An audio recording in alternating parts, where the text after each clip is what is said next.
চিরদিনই তুমি যে আমার সিনেমার নায়ক রাহুল আর নেই। অকাল মৃত্যু হল টলিউডের আলোচিত চিরদিনই তুমি যে আমার চলচ্চিত্রের নায়ক রাহুল অরুণোদয় বন্দ্যোপাধ্যায়ের।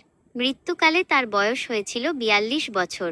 জানা গেছে, রোববার ২৯শে মার্চ পশ্চিমবঙ্গ ও উড়িষ্যার সীমান্তবর্তী তালসারি সমুদ্র বিচে শুটিং করতে গিয়ে দুর্ঘটনার শিকার হন তিনি।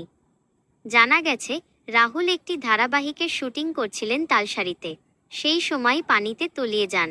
পরবর্তীতে টেকনিশিয়ানরা উদ্ধার করে দ্রুত তাকে স্থানীয় হাসপাতালে নিয়ে গেলে সেখানে মৃত বলে ঘোষণা করেন চিকিৎসকেরা। রাহুল চিরদিনই তুমি যে আমার ছবির হাত ধরে খ্যাতি পান। সেই ছবির নায়িকা প্রিয়াঙ্কা সরকারকে মন দেন। পরবর্তীতে তার সঙ্গেই গাঁটছড়া বাঁধেন।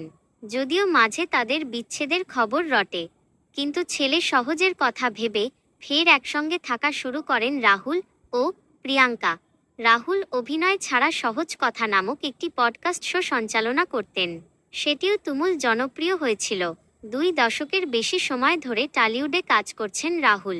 ছোট পর্দা থেকে বড় পর্দায়, ওয়েব দুনিয়ায় ছিল তার অবাধ যাতায়াত। বর্তমানে তাকে দর্শকরা ভোলে বাবা পার করেগা ধারাবাহিকে দেখতে পাচ্ছিলেন। তার এবং শ্বেতা মিশ্রর রসায়ন দর্শকদের নজর কেড়েছিল। টিআরপিতেও তার ফল দেখা যাচ্ছিল। এছাড়া তিনি আগে হরগৌরী পাইস হোটেল ধারাবাহিকে অভিনয় করেছেন। রাহুল অরুণোদয় বন্দ্যোপাধ্যায়কে দর্শক সম্প্রতি হইচই প্ল্যাটফর্মের জনপ্রিয় সিরিজ ঠাকুমার ঝুলিতে দেখা গেছে। সেখানে তিনি পুলিশ অফিসারের ভূমিকায় অভিনয় করেছিলেন।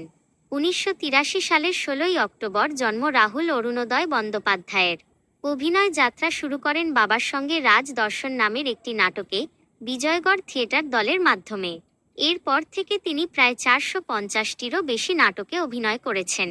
রাহুলের সঙ্গে ধারাবাহিকে রয়েছে সোমাশ্রী চাকি। অভিনেতার মৃত্যুর খবর নিশ্চিত করেছেন তিনি। জানান, আজই ঘটনার মাত্র ২ ঘন্টা আগে একসঙ্গে শুটিং করেছেন। সোমাশ্রী বলেন, আজ আমাদের কলকাতা ফেরার কথা ছিল। শুটিং সেরে চলে এসেছিলাম। জলের মধ্যেই কিছু হয়েছে। ঠিক কী হয়েছে বলতে পারবো না। আমরা স্পটে ছিলাম না। তাকে ফেরার সময় রাহুল বলেছিল, আর দেখা হবে না আমাদের।